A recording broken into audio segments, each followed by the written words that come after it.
The moment you decide that it's too late, the moment that you decide there's nobody out there, you close all the doors for possibility, right? And that's a lot of the work that I do with my clients, which is just like, hey, I get that it feels hard, and I get that you might have dated a lot of awful people, but like not like everyone is awful. But if you believe everyone's awful, you're going to cut yourself off from all the amazing people around you.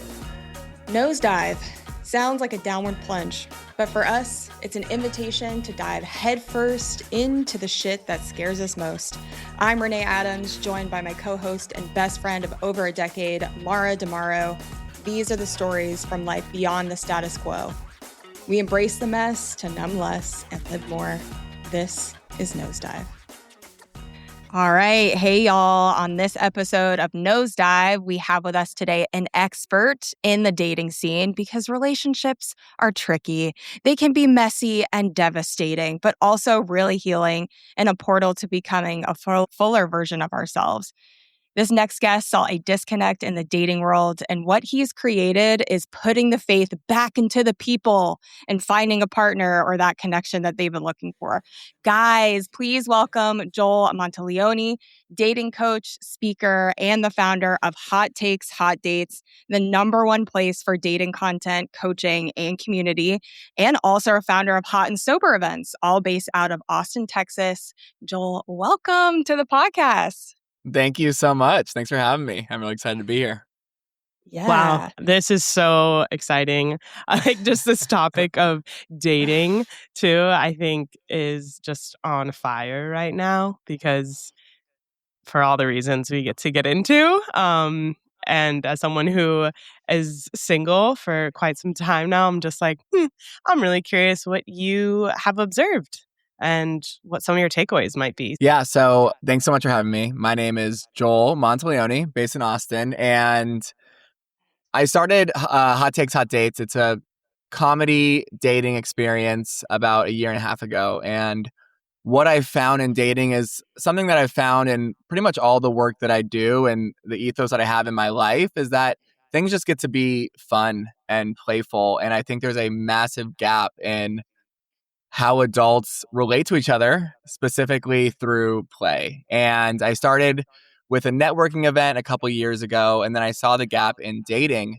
After going to a dating event on my own, I just went, and it was like a conscious dating event where people were like eye gazing and like a lot of presence and like jumping straight into vulnerability and like trauma.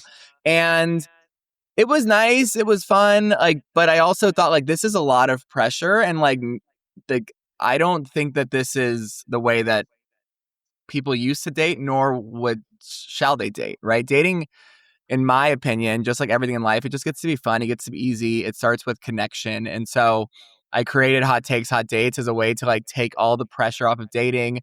Like, there's no awkward speed dating or one-on-one conversations. It's all group based, and it's hosted by me and a comedian to kind of take the pressure off of things. We bring people up on stage. They talk about their hot takes on dating. And it's just a really, really fun time. Whoa. Okay. You already brought up like so many points. I'm like, oh, this is super fucking interesting because, yeah, you brought up conscious dating, right? And with this whole movement around, just healing in general, which I think is great. There's great things from everything. And there's also other sides to other things. But wow, tell me more about, just your perspective on like the conscious dating scene. And when people kind of enter it and have like these checklists and want to immediately dive deeper. And I will admittedly say like, I like to go deep, so when I meet someone, I am interested in knowing them more than just like a surface level. However, upon like first meeting someone, like the very first time and getting to know them, I think there's like beauty in allowing that to unfold organically. So yeah, curious what your thoughts are around that. Yeah, I mean, so I live in Austin, Texas, and this is like, I live in a conscious community bubble here in Austin, Texas. And so what I think some people feel is normal, like, isn't that normal or approachable or understandable to a large majority of people. And that's kind of how I feel around conscious dating. It's like, yeah, sure, conscious dating is really great. And is it something that like your normal person who has challenging just like connecting with someone or having a conversation, is that something that's going to help them jump straight into, solving that problem?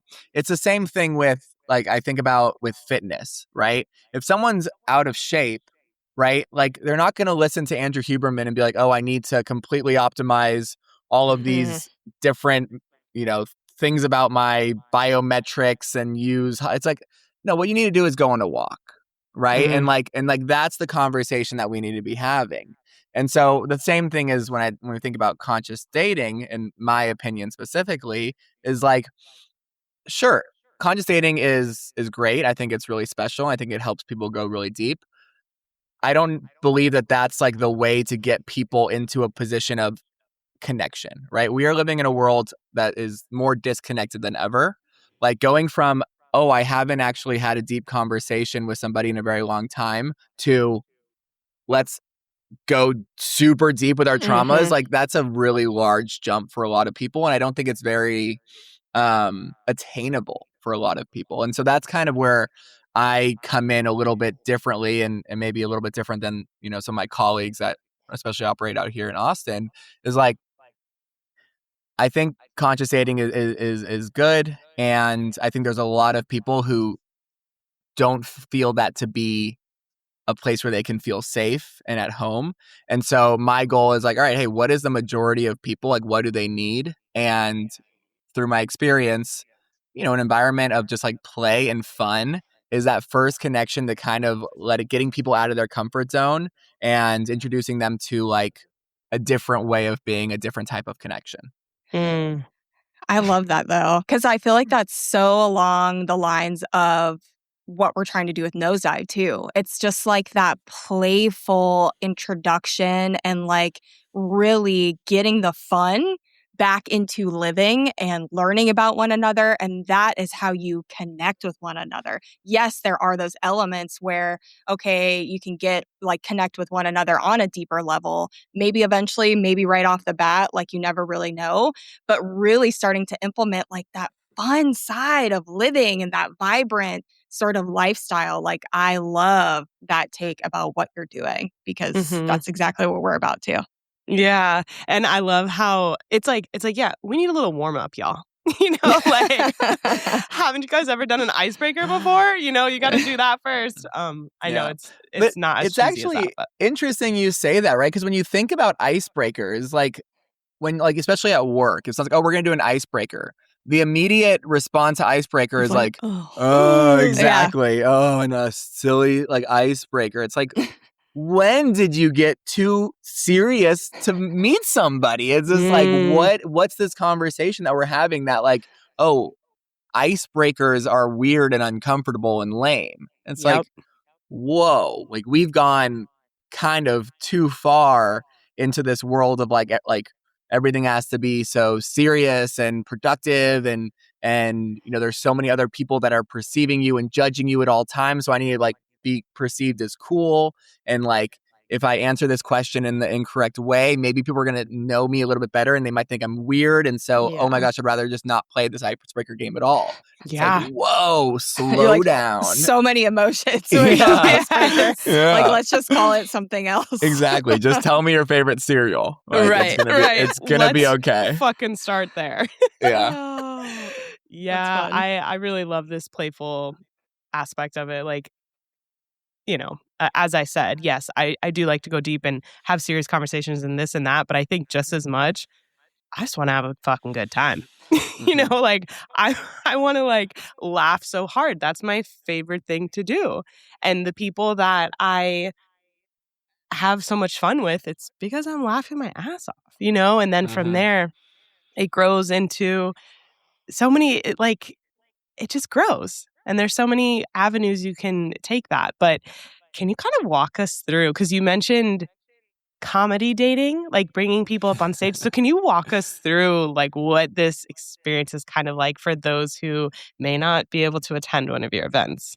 Of course. Well, hopefully at some point in the next few years, everyone all over the country will be able to attend one of these events. But Yes. until then, so it's called Hot Takes, Hot Dates. And we have a room full of singles, about 100 singles, half men, half women, and we sit them at tables, around 8 to 10 to a table. And so it's meant to, put people in groups. You're not having conversations with one-on-one person for 2 minutes and the dinger goes and you move on to the next thing. Like it's meant to just take the pressure off and connect from a place of, oh, okay, like this is a fun environment. I may not meet my love of my life, but I'm gonna leave here with some new friends and at least a really nice time. Mm. And so there's about 8 to 10 people at a table, and it's hosted by me. And every event, I bring in a comedian from Austin to co-host it with me. And I've got to work with some really incredible comedians.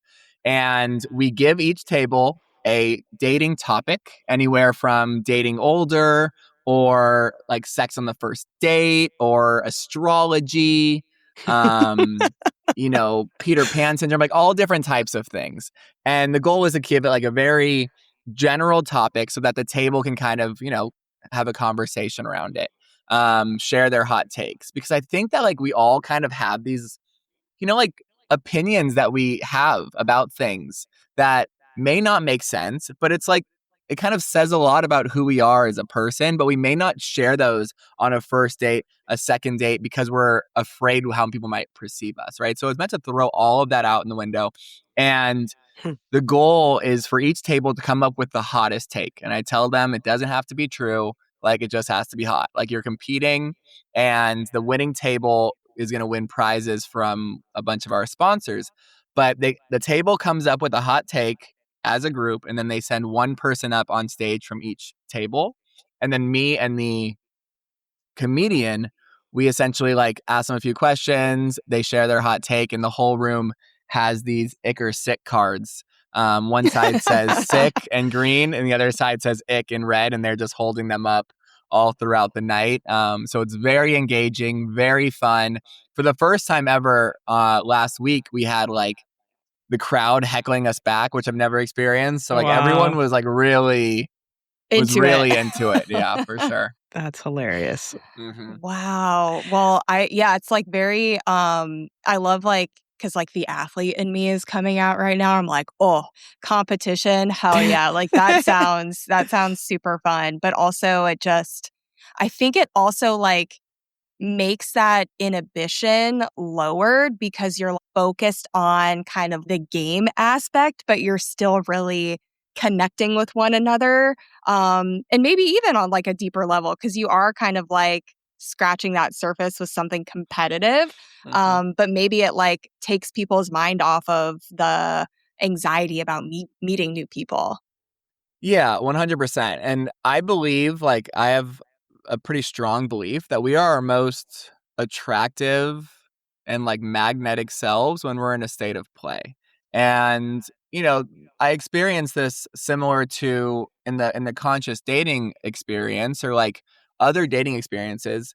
If I'm sitting across a person and I'm just not physically attracted to them, there's very few things that they can tell me one-on-one as we sit here for 120 seconds that is going to make me think, oh my God, let me get this guy's number, right? Or girl's number but at Hot Takes, Hot Dates, when you're at a table, it's just like the energy is very high. And maybe you experience a guy where like, whoa, like this guy or girl is like bringing a lot of really good energy. Like they're kind of really rocking the room. I might not be physically attracted to them at first, but like there's something about them that I'm interested in hearing. And I don't know anything about them. They didn't tell me their traumas. They didn't tell me what they want to be when they grow up. But like there's just some sort of energy that I'm picking up with. And the experience of Hot Takes, Hot Dates allows that energy to kind of cultivate, because what people don't understand is like playing as an adult is like pretty vulnerable. And even coming up with a hot take and sharing your controversial opinions, like that's kind of vulnerable too. You probably wouldn't do that at first in a first date. And so sitting there and saying, hey, I'm just going to share this because it's true for me. And whatever happens after, it'll let it happen. I'm not trying to perform for anyone. which is kind of ironic because like the whole show is kind of a performance. It's like a Yeah. show. But it does like it breaks down some barriers, and I don't think people kind of like understand the mechanics or the science behind that when they first show up, because they think like, oh wow, that was just really fun and I got to meet a lot of great people. But it is because like early on, the pressure is just thrown out and we allow people to connect from a place of more authenticity than I think other singles experiences or you might be on other dates. So many interesting talking points for sure. Like, I love how you brought up playing can be very vulnerable for adults.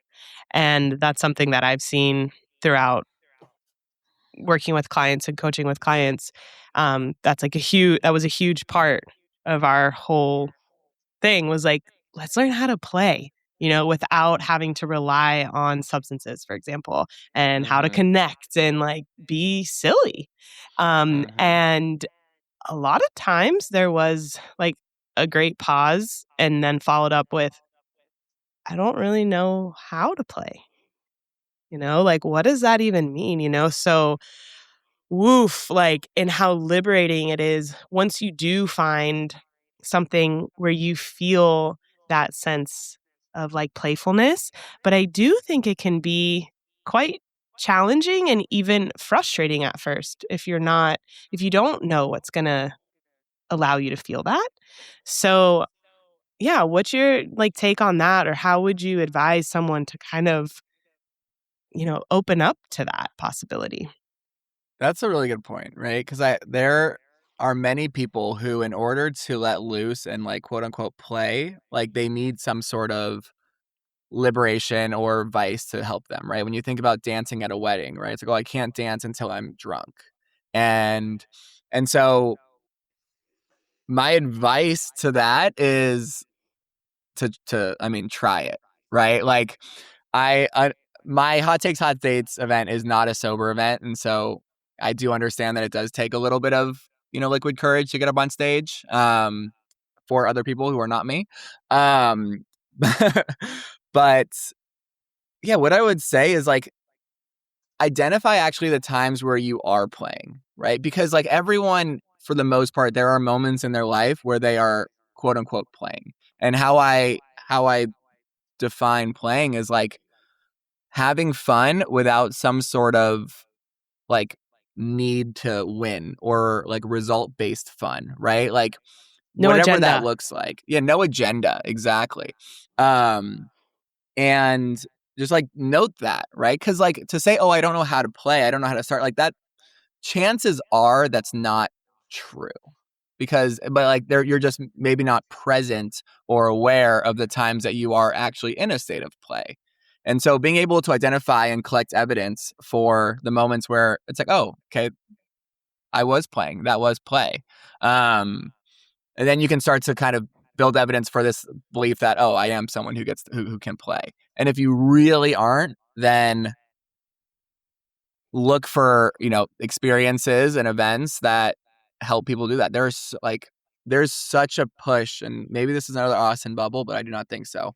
But there's so many community events that are happening all over the place. Like I know community events that are happening in both your cities, like as we speak. Like I am very connected to different community builders and in-person experiences. Like ever since COVID, like there is a massive influx in meeting people face to face, being in person. And so there are so many opportunities to meet people. It does require a little bit of work into finding the right place. It might even, take a little bit of work in going to a place that doesn't fit and then having to find a new place, right? Just because a place that you go to wasn't fun or you didn't enjoy it doesn't mean that another one won't be fun or you didn't enjoy it. Or even the next time you go to that event, that same event, it might be more fun and you may enjoy it. And so it does like take a little bit of intention and like planning, for lack of a better word, to have fun and to play if it's not something that you are used to doing. Yeah. And I also think too, like for adults, when we think, or at least for me, when I was going through, like Mara and I, like we've talked about this, about being more playful and incorporating more playfulness, is the traditional sense of thinking as a kid playful, when really you probably have little pockets of playfulness throughout your day when you do find that something is funny or when you do crack a joke with your friends. Like that is playfulness in your kind of adult way. So maybe even restructuring what you think playfulness is, and maybe not in the traditional sense of I'm gonna go ride my bike with a tricycle thing or whatever, like growing up type of playfulness, even though I think that part is also important to kind of wake that part of yourself up, that childlike playfulness, but also finding the small pockets of playfulness in your like everyday life.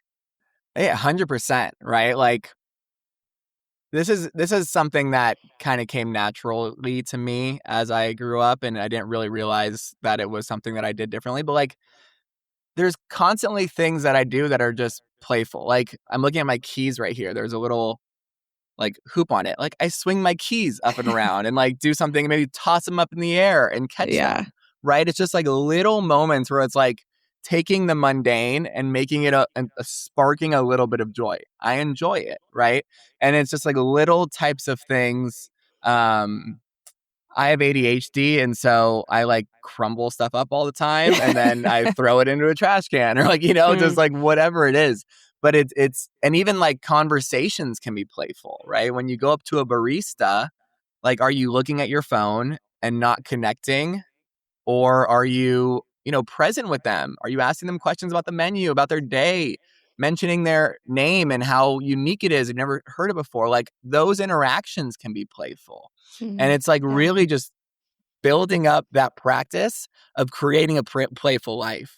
Because again, as a single individual, like people are attracted to that type of energy, that higher frequency, enjoyable energy. Like it's pretty difficult to operate the world from a very mundane and boring place and then find somebody that would be attracted to that. And so I think we've found a lot of that connection and joy through our technology. And so like that's where we get the connection versus from other people. And so it's like, oh, okay, my life's not mundane because I play video games, right? My life's not mundane because I have my cell phone. But that's not an interpersonal connection, right? That's like you with technology. And it's difficult to build that with another person if you don't have the practice in it. That makes sense. Yeah. Yes. Totally. I'm really curious, because I'm hearing all of this and I'm loving all of it.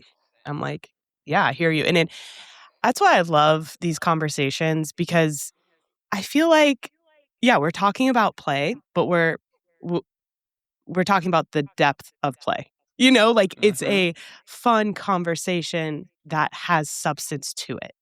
And I think that's a really interesting blend. But I'm curious to hear your perspective on how, I don't know how to phrase this, but like the shift in quote unquote expectations between like, and I'm talking like heteronormative, quote unquote heteronormative relationships with a man and a woman, and how that dynamic has shifted. Because in my bubble, and this could be very different elsewhere, it's like I'm seeing all of these beautiful women who are like, oh, I'm on this healing journey and I'm, facing my shadows and I'm doing all this work. It's like, God damn, like I'm I'm guilty of this too, like so much work, whatever. I'm healing.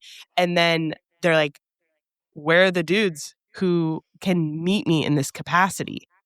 And I'm curious, you said you're in an Austin bubble, so it sounds like there may be other quote unquote dudes who like have that capacity, but I'm out here in Charleston, like, where you at? Where you at? Where you at?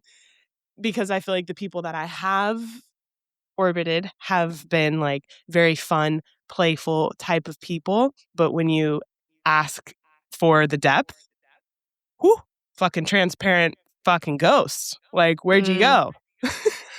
So Yeah. I'm curious about that. what you've seen. Okay, here's where the hot takes are going to start to come out. Let's go, baby. Let's Yeah, love all hot right. takes. All right, here we go. So I have a bit of a different kind of belief around this, I think. So I do think doing the healing work and the inner work is incredibly important. You can only meet other people to the level that you're willing to meet yourself. And what I am finding and what I'm seeing is that it's almost it's becoming kind of not a distraction, but a back door to like true vulnerability and true discomfort. Like people are starting to get comfortable in this like healing work where the actual discomfort is the actual work now is actually building with somebody else. Right. And doing the healing work, doing the inner work, I've done a lot of it and I'm in it and I continue to do it, but it is inherently just a me conversation. It's a selfish conversation. It's all about me. It's like me, me, me, me, I. And in relationship, that's not what it's about. It's about we, right? And so at some point, at some level, like in your healing work, in your healing journey, there gets to be an opportunity where you make a decision to actually, choose to build with somebody else, right? And I think that's where the challenge is. It's like, oh, why can't anyone meet me at, where I'm at?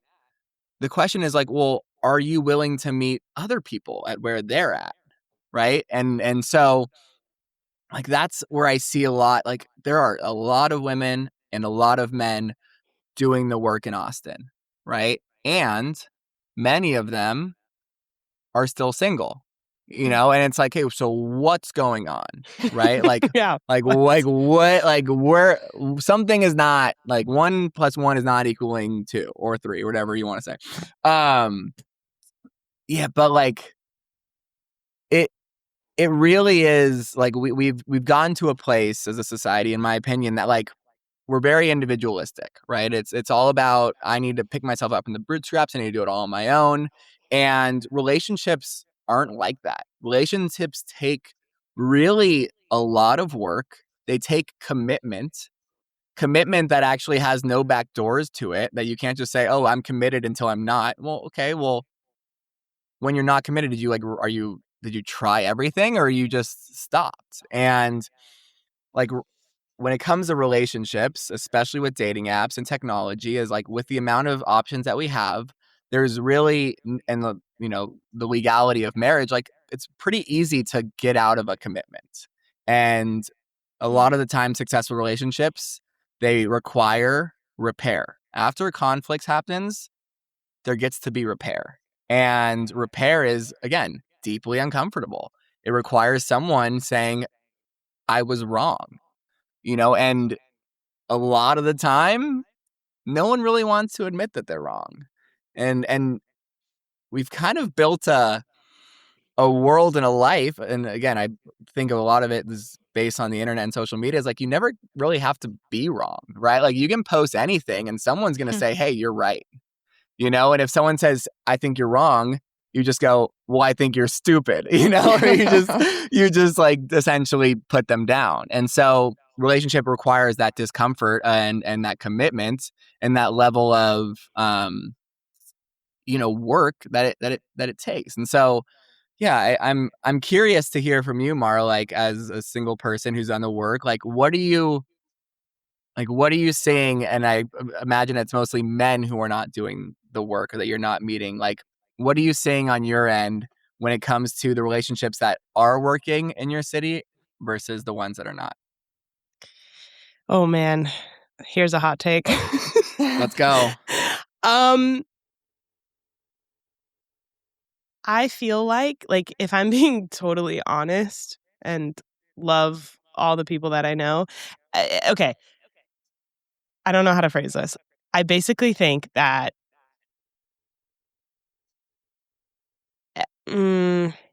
like you said, relationships take commitment, and everyone has their own meter for how much they're willing to invest.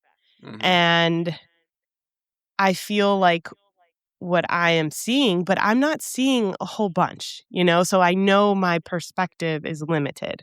But the relationships that I do see and I do hear about, like most of the people I'm close with and stuff like that, I'm hearing kind of the same challenges in their relationship as I have experienced in my own.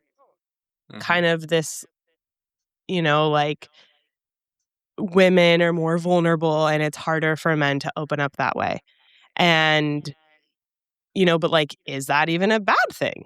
Like, do we even really want that? Or like, what do we want? And I don't know. I think again, I feel like I'm just seeking that playfulness, but also the ability to have depth. And I'm so open to like collaborating with people, Mhm. and working through things. And I've been in multiple long-term relationships. And but I guess I really like how you brought up like the healing journey can be very like me, I focused. Because now that I have realized these things where I was like, oh yeah, I was really seeking validation from someone for so long. Now that I'm not seeking necessarily that validation because I can validate my own, now kind of my standard has shifted. And so, but that has then like kind of isolated me a little bit because, Mhm. so it's like this weird, like double-edged thing. And I'm like, what the fuck is this? Like, because I'm The other so side not, of healing. yeah, I'm just like so not interested in just like a surface level lollygag relationship. And I guess, I mean, in Charleston, the men to women ratio is like insane. Like there's so many more women apparently than there Okay. are men. So that's another thing that's like very skewed. I'm Hey, I have like, a question actually. yeah. Is that actually true? That the men to women ratio. Yes. So I guess I will say it's true within, and this is, I'm very far out of this realm, but like in the downtown, specifically like College of Charleston, Uh-huh. that for sure is true. From like a But population standpoint, like there's data that says that. from the College of Charleston, no, Okay. yes, but like not Got it. if you zoom out in Charleston, that's the thing. When I'm driving on the road, I'm like, there's so many fucking people here. Like there's, Mhm. like there's so many people, but I've noticed a lot of times in like those community meetups, there's loads of women who show up. And then it's Mhm. like, where are the dudes? Oh, they're at fucking kickball drinking. Like, Mhm. like it's, I feel like Charleston is maybe, and this could be a hot take, like becoming more quote unquote conscious and like opening up that circle to like men joining other things and get-togethers and stuff. But I do feel like it's usually women who attend these meetups that are like more engaging. Mm. I don't Yeah. know. That's like a really Maybe big there's ramble, a maybe bunch of there's like a bullshit. different maybe there's like a different type of meeting that needs to happen then. Like maybe it's like a different, because like I remember you put on one kind of like mocktail thing. You said there are all guys there. What do you Remember? mean? You mean in New Did York when you were there? No, no, no. Whenever when it was in Oh, Charleston oh, and you did oh. do, I feel like that was like an outlier, but Oh I my remember you gosh, telling me that about was that. so long ago. Yeah, that's actually really funny. And that's an interesting point because I feel like those dudes went to that event expecting to meet Expecting women. It was like at a wellness club type thing. And, Mm. these like, like nice looking dudes who are quote unquote successful, have their jobs, like show up. And it's all fucking dudes. And me and the girl who was like facilitating the mocktail part. And we were just like cracking up because it's like, yeah, so where are the chicks at? Because did they assume that they were just gonna be a bunch of women? I don't know. Who knows? Yeah. But like, Yeah. yeah, that was I mean, there interesting. are so many things that I wanted to address there, but like based on that point, so my philosophy is that like when it comes to single events, like I have a difference between single events and dating events. And I've started calling my event a singles event versus a dating event because my interpretation, my perception is that men, when they hear dating events, they think, oh, this is going to require me to like have to like get uncomfortable, maybe like talk to people I don't really want to talk to. And then also all the women there are probably desperate. Right. And so I would always have like way more women than men. Okay. Versus a singles event. And what I see at other singles event where it's usually more men than women. People are like, oh, like people are always surprised. If I say I have more women, they're surprised. If I say I have more men, they're surprised. Like this depends on where you're going. Like there's not a real like correlation, I don't think. But what I see, at least in my own personal experience, is that singles events, there's more men at them than women because men perceive that to be, oh, I'm just going to be in a room drinking with a lot of single women that I can potentially bring home. Right. And so like it requires less of me being vulnerable. It requires less connection. It requires um, um, less like, having conversations with people I don't want to have conversations with. And so, yeah, it is depending on, how you market something, where you have it. And, the reason why I asked you about the men and women, if it was true or not, because something happened to me about 2 years ago that completely shifted my entire, like the way I even perceived the dating market. So I went to a bar in Los Angeles with a girl I was seeing, and this might have been more than 3 years ago, given that it's my 3-year sobriety anniversary. So it's Yeah, probably like congrats, 4 or by the 5 way. years ago, 6 years ago maybe. And we left the bar, and she looked at me. She goes, "Joel, that was the craziest bar I've ever been to. That was the first bar I've ever been in where there was more men than women." And I looked at her. I go, "What do you mean?" She goes, "There was more men than women in there." I go, "Every bar has more men than women. I think every bar in the world has more men than women. That's like a cultural zeitgeist thing where bars have more men." And she was like, "No," like she couldn't understand it. I was so confused. And then after some line of questioning, what it revealed was there was more men that she was attracted to than women. So most bars that she's in, she only sees the men that she's attracted to and then all of the other women, right? So there might be 10 attractive men and 40 women. She doesn't even see the 80 other men in the bar that are there. Whoa. Yes. And it was like, that was a moment where I go, wow. So there's just a large percent of men who are essentially invisible and are just completely cut out of the dating market altogether. And so, when people, yeah, right. And so when people say, "Oh, there's more men than women," it's like, well, is that true, or is it people that you notice? And so, and I think probably the same thing goes, um, the other way around, men to women. But I mean, women are just more attractive than men, right? It's just like kind of, more men are attracted to more women than women are to men. But that being said, like, is the man that you're looking for with the depth and everything that you like kind of want to call in from a emotional perspective, maybe not a physical attraction, but like, is that person in that 80% that you just didn't take a second to even notice, right? And so that's where I have a lot of the conversations with people, especially in Austin. Everyone here is young, hot, and single. Yeah.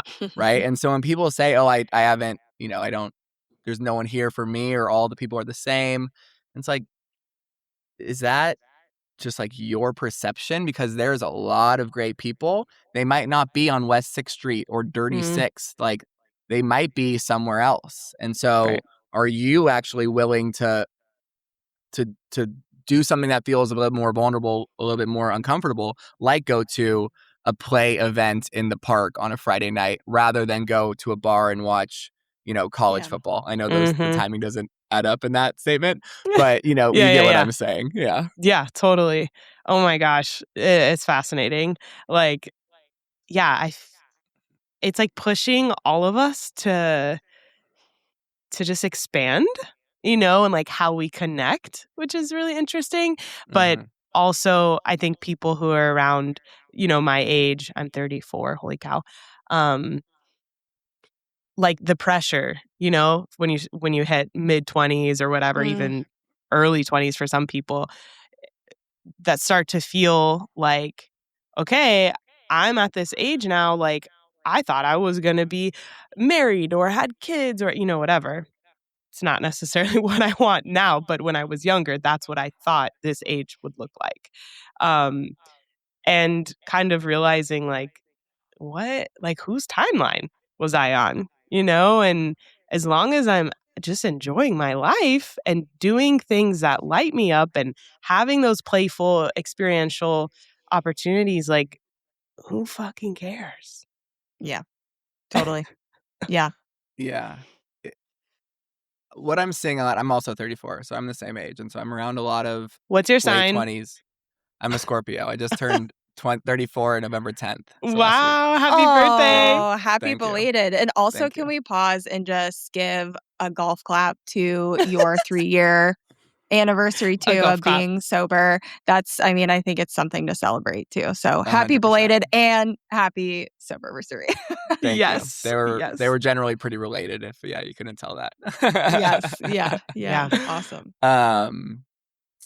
Yeah, it's interesting because there's a lot of people that I have conversations with that are in their late 20s, early 30s, or late 20s, their 30s, or like early 40s, right? And they're single, and because dating has been kind of hard, or because they haven't found their quote unquote person yet, they're starting to just give up on the possibility and the potential of that happening, right? And I think we have a misaligned relationship with time.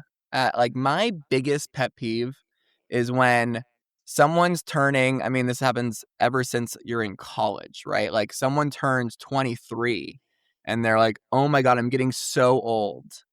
And it's like, you're just going to say that every year until for the rest of your life? Like, what do you mean? Or even like, "Oh, I'm 30, I'm so old." I go, my mom is 72. If she wanted to blow out the candles and say, "Oh my God, I'm getting old," I would say, "You're right. You are getting old. You are old." But like someone who's 33, you have literally a full additional life until you get to where my mom is. And I don't even consider my like 0 to 18. I don't even consider that real, like my age. Like that's like I started being an individual, my person, when I was like 18, honestly, more like 23. And so, all right, I've been dating for 12 years. Like, it's not that much time. And I'm going to give up on the possibility of 50 years with a person because I've had, a few tough years. It's like, let's be more realistic. And the moment you decide that it's too late, the moment that you decide there's nobody out there, you close all the doors for possibility. Right. And that's a lot of the work that I do with my clients, which is just like, hey, I get that it feels hard. And I get that you might have dated a lot of awful people, but not everyone is awful. But if you believe everyone's awful, you're going to cut yourself off from all the amazing people around you. So I get that you've had those experiences, and also you get to continue to believe that the thing that you want is possible. And I think a lot of people are starting to give up on that possibility, given the amount of content you hear, given the state of the world, given our limiting beliefs, all these things. And it makes me really sad because I think connection and like relationship with each other is like it's what we crave. Like it's anatomy. It's part of the human experience. It's health. So it's really, that's really important to me. And so I get, that's one of my pet peeves. "Oh, I'm so old." No, you're not. You're 30. What are you talking about? Yeah. So much time. Timelines are fake. Fake. Yeah. Fake news. Yeah.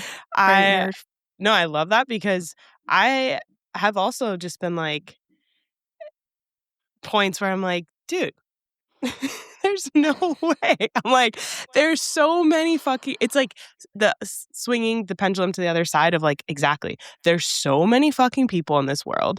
There's like, who's to say, like, there's so many people that surely also stay single their whole life. Like, what if that is my story? Like, what if, so I start like going down that like rabbit hole, like, because, for example, I just went to a wedding actually this past weekend, and someone, like, they haven't seen me in years. Their first question was, "Oh my gosh, like, you're so pretty. Do you have a boyfriend?" And I'm like, fuck. Like, I'm why is this the first question? yeah, no, and I was just like, nope, haven't for a while. And I forget. Oh yeah, like, so, and you exactly, like, content that you hear and this and that, like older influencers talking about how they've been single their whole life, and but they live a very passionate life and they're happy and they're independent and all these things, which I think is fucking great, but also it I guess it confuses me in being like, yes, I'm open to the possibilities, and yeah, I am 34, so if I live to be 80, I could meet my person when I'm fucking 55 or 80 or tomorrow, like, and so I guess, and this applies to everything in my life, not just with relationships, but with like career stuff or anything, kind of like trying to hold both like practicality and then, like openness to magic and possibility. And that's like really challenging for me because I can swing really hard both ways. Yeah. I mean, I think that's, the outcome also of doing the work, right? Like, where you, like, the healing work that we talked to about earlier, it's like you can heal yourself into any outcome that you want. It's like, oh, I'm just being realistic, or like, oh, maybe that's not for me. It's like, well, okay, if you're truly doing the work, then you know that anything's possible at any time, and like you attract who you are, what you want. It's like, great. So let's actually believe in that. It's like, rather than saying, oh, I'm so emotionally intelligent, I've done all the work, and also maybe I'm one of the people who should be single. It's like, well, where are we coming? Where are we getting that from? And like, if you want to be single, and I'm not saying you, Mara, but just in general, if someone wants to be single, like, this is another hot take. I actually don't think anyone wants to be single, quite frankly. I think people obviously don't want to be in bad relationships, which 100%, you should not be in a bad relationship. And I get that being single is better than being in a bad relationship. And I think a lot of people conflate that, where it's like, oh, I'd rather be single than a bad relationship. It's like, yeah, no shit, right? Like, no shit, you would rather be. Am I allowed to cuss? Oh yeah. Have you heard right. me? I don't know if I'm I've like cursed a fucking already. sailor. All right, okay, good. But it's like, yeah, of course you don't. But like, why is that even entering, the belief structure? It's like, what if you could be in the best relationship ever? Would you rather be in that, or would you rather be single? Typically, they're going to say, well, I'd rather be in that. It's like, great. So yeah, you don't want to be single. And so I get into a little bit of, conversations, and when people tell me they oh, I've just decided I want to be single. It's like, really? Do you though? Do you do? And then, like, will 65-year-old Joel, will he look back and be like, oh, wow, I'm really glad 34-year-old Joel made a decision for me that we're going to be single our whole life. Like, I really appreciate that, 3 years before that, Joel was like a complete idiot, and then 3 years later, he just made a decision for all of us. Okay, cool. Great. Awesome. Yeah, exactly. But like, I do think that being in relationship, and not talking marriage, but like being in relationship with another person, like, there's that's part of the human experience. We've for generations, and for all of human history, people have been in a relationship with each other. All animals, they're in a relationship with each other. Like, it feels like us believing that we're meant to be single is our brain, like our limiting beliefs, convincing us that is the right way, and like justifying and creating all this evidence for that, when I don't believe that that's actually the case. Yeah. Well, what about your own experience with dating? How has that looked like for you personally? Totally. Yeah, why are you here? Why are you doing this type of work? Let's get into the nitty-gritty. Yeah. Totally. Yeah, I mean, for me, like, I'm also single, right? And I think a lot of the challenges that people experience, like, I'm not like I experience it too. I think it's a collective um challenge. And you know, I'm very passionate about, like I said, connection. I'm very passionate about play. I'm very passionate about authenticity. And I think like there with social media and with content and with dating apps, like I think we're becoming more and more disconnected, and actually like men and women are kind of turning each other into the enemy. And there's like so much content these days that, you know, men aren't stepping up, men aren't man enough, but then also men aren't in touch with their feelings enough, or like men aren't making enough money. And then it's okay, well, women only want men for their money. And then women are, you know, and then there's it's just like this content is constantly being pushed and engaged with. And it's, and I see patterns and similarities to how we were in like 2016, 2015 with politics, right? Where it was just like this, they're bad, we're good. And there was no conversation happening. And there was no, like, no one took a second to be like, whoa, like, let's take a How did we get second here? here. Yeah, Yeah. exactly. And then no one did anything about it. It just got more and more divisive. And now, you know, 10 years later, we're here. And like there's families who won't have their relatives at dinner because they voted for somebody else, which is like so, well, I just think it's a little bit immature, but whatever. On both sides. But I'm starting to see the same similarities with men and women, where it's like, you know, we don't need men, we don't need women. Like there's the red pill community that is starting to build up with the men. There's the boss babe community with the women who, and it's just like at some point there's no one's having a conversation of like, hey, what do we do about this? Right? It's more just like we're our team versus your team and we're going to win.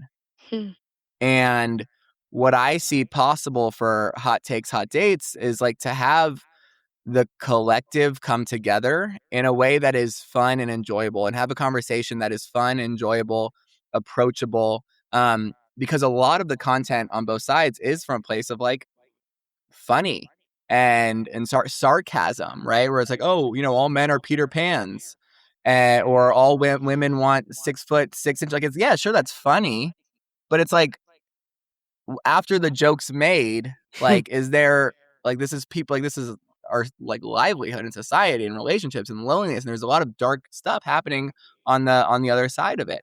And so I'm like dodging the question of why am I single and how I am I know. single right now. I'm like, I hope you ooh, guys Mara's know like that waiting. I'm like filibustering. But yeah, so that's what I'm really passionate about. But I think for me specifically, like, yeah, I'm definitely looking for a relationship that, again, meets, like Mara said, like meets me where I am. And I think something that I'm looking for specifically is someone who is open and excited to have a vision and a mission as big as the one that I have. Like, you know, I really support a lot of people in their relationships, and I prioritize my business and my clients like pretty high up there. And so finding someone, a partner that can match that level of passion, match that level of investment, and like be understanding, and you know that my vision is likely the most important thing in my life as of now. And yeah, so like I'm on the same journey that a lot of people are on. Yeah. Well, thank you for sharing. Mm-hmm. And, you know, I think that's the other thing too is like you said, instead of giving up, having the patience. It's the same with entrepreneurship. It's the same with any new kind of skill. It's having the patience for something that maybe you truly want. And I think in this day and age, like you said, with the constant content, it's that instant gratification that we all want from things that really just take time. And I know that's so fucking annoying to hear with a lot of things that we want in our healing journey and why this isn't working for me and all of those things. But I think the integrity around having the patience for things to come into your life is where we need to slow down and wait. And a lot of the times we don't want to do that. But I think that's an important takeaway from what you're saying. Can't I just Yeah. click my heels together and make all this shit work? No, I know. But I I wish. do have a question or like devil's advocate or pushback or but just from pure curiosity. When you are mentioning that you, so this is what I hear. This is not necessarily what you're saying. So I'm kind of curious how I can hear this, how you're saying it. Like what I heard was the person that I want to be in relationship with needs to understand that the relationship isn't necessarily a priority. My business and my vision is. And again, that's not necessarily what you said, but this is what I'm hearing. So I am, because as a single woman, I'm like, oh, he just said relationship's not a priority to him, his vision, his goals, da da da. And I start rattling off. So I'm curious, yeah, what you actually mean, because I'm sure that's not what you mean. Yeah, totally. So I think there's I can have multiple priorities, right? And I think by saying I prioritize one, that doesn't mean I don't prioritize the other, right? But I think there is, not a lot of people choose to live the life that I choose to live. And it's unique in the level of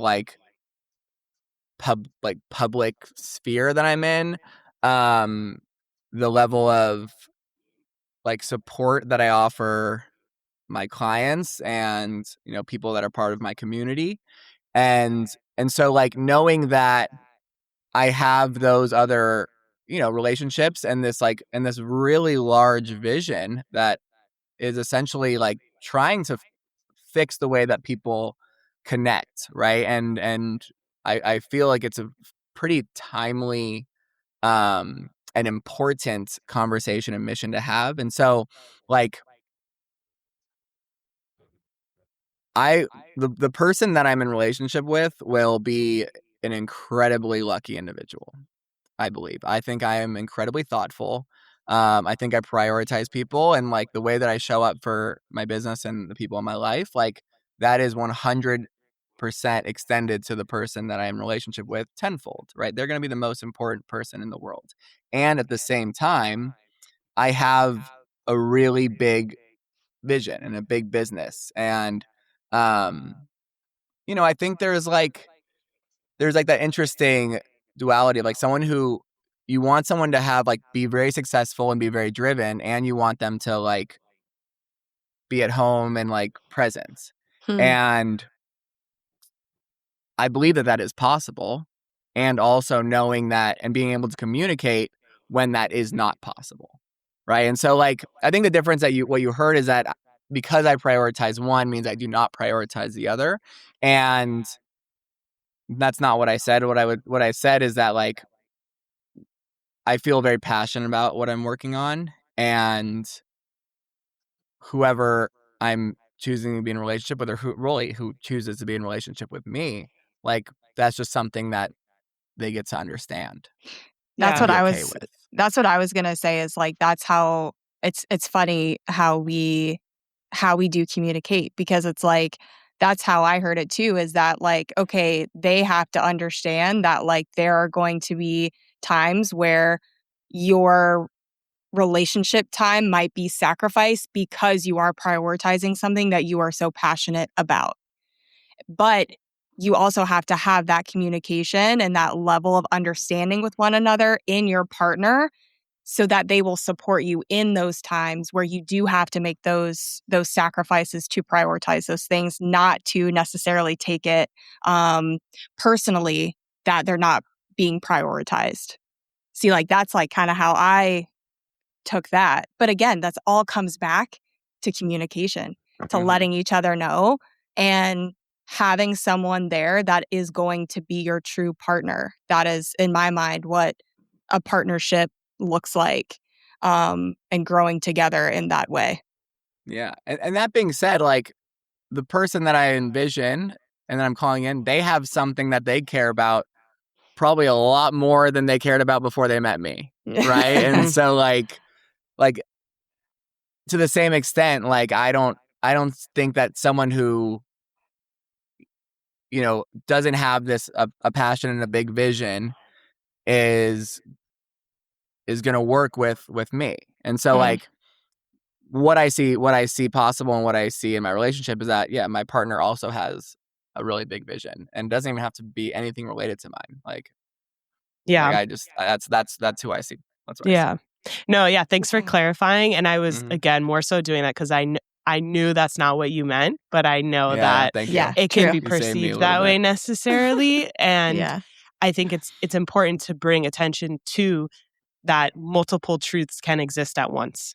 That Totally. you can have multiple priorities at once. And what this really makes me think about, and what I have been thinking about a lot lately, is like not necessarily like the character traits of someone I want to be with, but the word capacity just keeps coming in. Like someone who fucking has capacity to like you're saying, hold space for the vision you have and the willingness to like work with you as you're developing like your dreams and aspirations as much as they can for me, and that takes a lot of awareness, and like willingness. And I just feel like that word holds a lot. And so that's kind of something I like to think about lately. Yeah, totally. And I wouldn't ask anyone to do anything that I'm not willing to do myself, right? And like capacity is definitely I love that word, and like the abundance that you get to create in that relationship and having the capacity to let new things in. But what Renee, what you said earlier of like, communication and being able to communicate when it's not working, right? When that capacity there's no capacity left, right? And being able to have a honest and authentic conversation around the things that aren't working, and then be able to work through it together. And most couples, most people in relationship, they don't engage in those types of conversations, right? They either just abandon and leave immediately, or they internalize it. They let the resentment build, and then eventually it's beyond repair, right? And like, so it's like communication is such a key aspect of it, and then also being able to regulate and manage your own emotions in order to have that communication, right? Like just being able to talk about it isn't enough. It's like being able to be in responsibility over your own emotions, being in responsibility for what you're feeling, and being able to articulate that to the other person to where they can respond. And like, I mean, it's not an easy thing. It takes a lot of work, but like in order for you to learn how to do it and for you to get practice, like people get to be in relationships and get uncomfortable in order to practice those things. If you're continuously abandoning a relationship before that communication can happen, then you're just never gonna, like, it's never gonna be looping. exactly. You're in a loop. Yeah, like, I'm never gonna do this. Yeah. The fear is gonna continue to build up and build up. Yeah.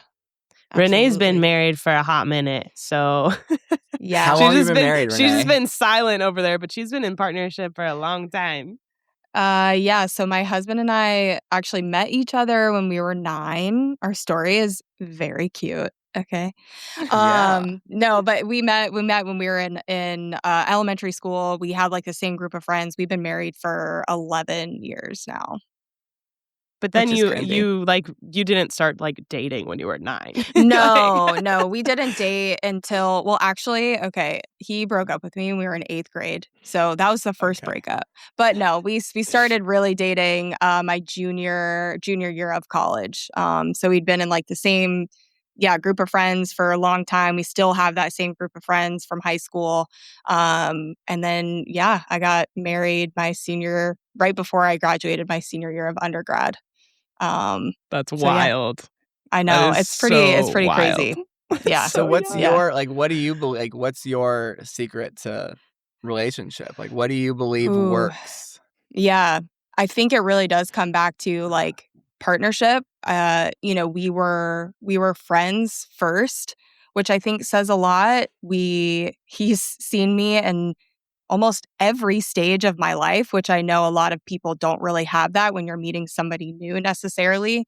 But I think getting to know somebody on that friendship level is super important because there is that less pressure. Like you can be your full self, you can be your goofy self.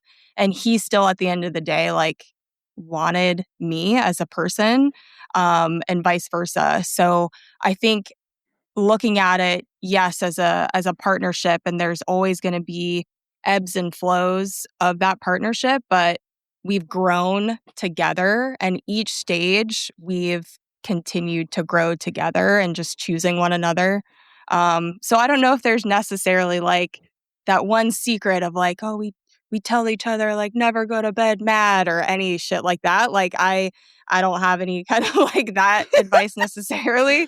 But I think having a true partner and someone who supports you and brings the best version of you, even when you're like at the shittiest version of yourself. Yeah. Yeah, I think that's so important, getting to date like to build a relationship from a place of friendship. Yeah. And because again, it's like you get to be authentically you. There's Right. no Yep. way to hide. And I tell people all the time, like date your friends, date your community, right? And everyone's like, oh well, no, like you can't, because it's like, well, these are the people that you That you enjoy being like. around Yeah. the Like most, what? that you like the most, that like you the most. And then it's like, oh, well, I'm just gonna go instead date some random person from Hinge. It's like that you have no understanding of whether you get along with them. It's like, well, the person might actually be right in front of you. And Mm-hmm. so I think that's really Yeah. beautiful. And Oh, like, thanks. that's awesome. Yeah. I Thank love you. it. Yeah, I love what's it. what's your well, I know we got to wrap up, but like what's your take on people like where they're like, "Oh, I don't want to ruin the friendship." What Mm. would you say to that?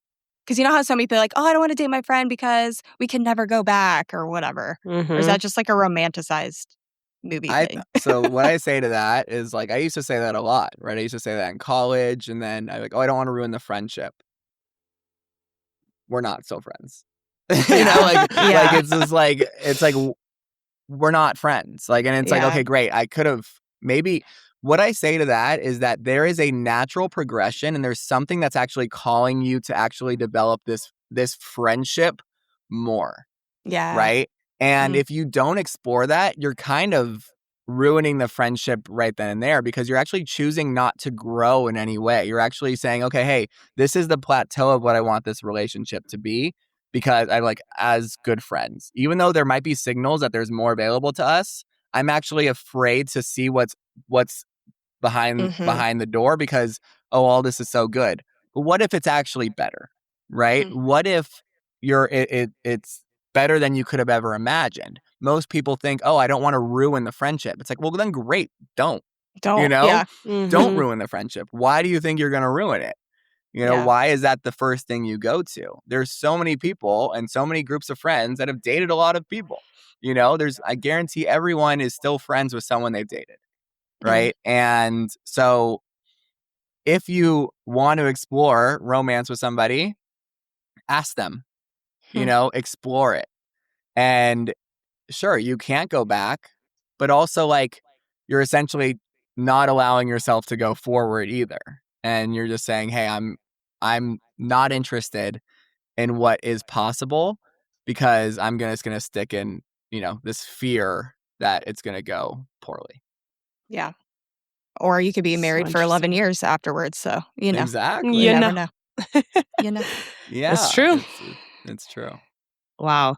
I know we don't have much time, but I do want just like one little peep into, and like this can be a conversation for later because this could be a bigger conversation, but like a little peep into 3 years of sobriety for you and how that has impacted this whole journey of like meeting yourself and then meeting someone, yeah, that can like match you and whatever.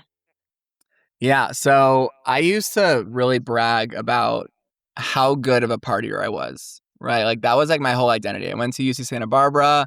I lived in Los Angeles. I'm I'm really good at meeting people, and like I was an incredible partier. I could drink all the drinks, never be a problem for anyone. I'd bring all the beautiful women. It was just what I was good at. And I used to make jokes that, Malcolm Gladwell said if you do anything for 10,000 hours, you're an expert. I used to just go around saying, I'm an expert partier. Like, I'm really freaking good. And one night, about probably 4 years ago, I was walking home in West 6 to my apartment, and I got attacked under a bridge by someone. And I was like blacked out. Like, I didn't really know, like I was like kind of coming in and out. Oh, shit. And I got attacked, got punched, got chased. They, fuck. stole my phone. And the next morning you thought that'd be enough. But I was like, no, let's go. And I went floating on a river. Then I like got drunk again and threw my wallet in the river. And I was just like being a fool, and I was about to turn 30. And then the end of that weekend, I was telling the story to my friends, and they were like laughing at me, and I'm like, hey, this wasn't like that funny. Like, I was kind of scared, and like really, it was really scary. Yeah. And they're like, oh, Joel, like you just tell such good stories. Like, it's just so funny. And like, we don't mean to laugh. And I go, wow. Like, in that moment, I realized I'm like kind of a joke. Like, my life's kind of a joke. It's like I'm a clown, kind of, And I was about to turn 30. And I realized at 29 that I pretty much had the same values and priorities that I did when I was like 19, which was like sex, drugs, and rock and roll. Like, how can I make enough money to have as much fun and not have any like regrets, kind of, essentially. And so then at that point, I'm like, wow, okay, well, 10 years from now, when I turn 40, like my priorities are going to look a lot different. And that's when I started doing like healing journeys and like doing the work or whatever. And I essentially came to the realization that the person that I was at that time and like the person that I could be or I wanted to be that I tried like was so far away from each other. And I was like, wow, okay. I want to make a drastic change in my life, or like I want drastic differences in the results of my life. And therefore, I need to probably try making some drastic changes. And, drinking was, like I said, I was really good at it. It was like very important to me. And so I thought, all right, I've seen where life gets me living like this. Now let's see where life gets me living differently. Not like this. Not like this. Exactly. And so, I got to really take time to like understand who I was, right? Like, who am I when I'm not partying? Like, and it was like for 18 months, it was very challenging to like balance all my friends of my partying friends and then all like the people that I started surrounding myself with that didn't drink or like didn't party. And at some point I just got to the point where it's like, all right, I know what I want to do. I know what's meant for me. And like, I get to close the door here permanently. And I feel very grateful because a lot of the energy that I had to drink was essentially just like displaced energy of like where I had nowhere else to put it. Like, I drank because I just had nothing going on. I had to work from 9 to 5, but once work ended, I didn't have anything to do. I was like, I'm just gonna party. Like, that's what I know how to do. And so once I removed that, I had all this energy to do other things. And, I started to host events. I started to coach people. I got in really good shape. I started to play volleyball again. I started to learn how to dance. I started to pick up these different skills. So much play. Yeah, exactly. And then I launched this business, and I do think that a lot of like, to bring it back to like a lot of the discomfort that we experience, whether in relationships or just in our lives, like a lot of people, I think, numb that with booze. And I think that happens a lot in relationships too, where it's like, oh, wow, like we're maybe not doing really well. Let's just go drink and like kind of forget about it and then push it to the next day. And so one superpower that like you get when you become sober is that like you get to feel it all, like you get to sit with it all. And whether you choose to get uncomfortable or not, like you know that like you're actively choosing not to do this versus just, you know, distracting yourself with alcohol. And one thing I would say, especially like men, if like the bar to being like quote unquote high quality man or just like a man that women find attractive is like pretty low right now. And Yeah. it's really easy to like a way to get noticed, a way to be found attractive is just like be an interruption to what people are used to, right? And like if they are dating the same type of person, the same is true for women, men dating women. But like if you're starting to run into the same type of person, right? If you can be an interruption, like they might not like you, but they're definitely going to remember you. And that's like the first step to them liking you is for them to remember you. And so for me, like being sober has been an incredible superpower because I am like the most fun person at a bar. I am the first one on the dance floor at a wedding. And then when people hear that I'm sober, they're like, what? Like, you're like an alien. Like, what is that? Like, wow, I've never met someone like you before. And it creates interest and intrigue and uniqueness. And so, you know, when everyone in the world is zigging, can you zag? And I think for millennials, people our age, like we've grown up drinking, we've grown up partying, we've grown up in that environment. And so what I really preach, especially with Hot and Sober and like my whole sober journey is like getting sober doesn't mean you get to stop having fun. Right. And I think that's what people think. Oh, if I get sober, then there's no more fun in my life.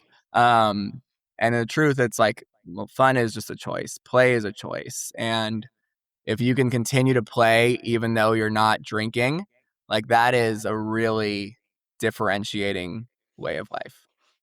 Yeah, beautifully said. And also, like, not to mention, I know tons of people who are not sober and definitely don't have fun. So it's like, you know, it's like just Totally.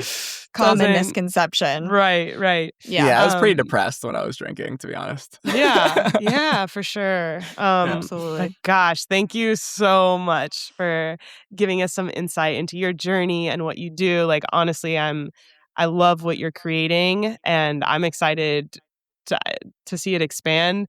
I'm excited to attend one of these events. Yeah. It'd be so much fun. And yeah, thank you so much. Thank you Thanks, so much Joel. for having me. This was really Yeah. fun. It was great chatting with each of you. Thanks so much for hanging out with us today. If this episode lit you up, share it with someone you love. We geek out on having combos with people living life boldly, and we would love to hear your story. So email us at info@nosedive-co.com. And don't forget to like, follow, and hang out with us at Nosedive Co. on Instagram, TikTok, and YouTube. Until next time, bye.